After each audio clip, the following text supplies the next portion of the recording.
Right now, families and businesses are trying to navigate the economic impacts of an escalating war with Iran and tariffs. Yesterday, government officials announced some businesses could soon get a refund after the Supreme Court struck down much of President Trump's tariffs last month.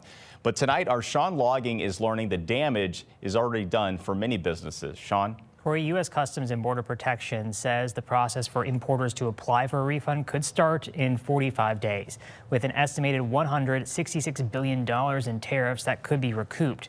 But for Wellston distillery, it's a cost they have seen ripple across their industry. Each of these barrels represents an investment of time and money. It's important to manufacture goods in this country, and the goods we knew how to manufacture was whiskey.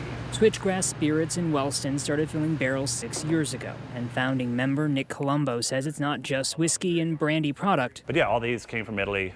That's stocked up. In a big shipping container. There's 1,183 bottles on each of these pallets. All these glass bottles arriving about a year ago. Nick says a couple weeks before the big change in tariffs last April. It is one cost this business has been trying to avoid paying.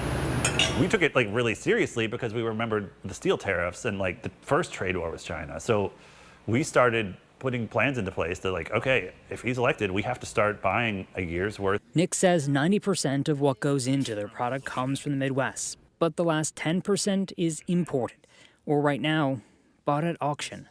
We're looking at the auction websites right now, and it's a bloodbath.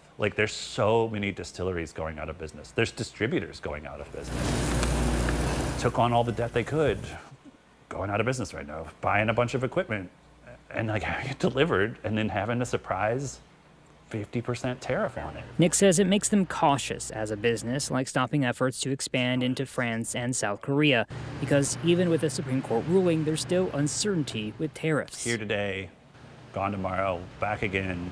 Nick says overall as a business, they're doing well, but credits that to the preemptive steps. It's nerve-wracking as a business owner who's trying to just make their product and sell it to people who want to buy it.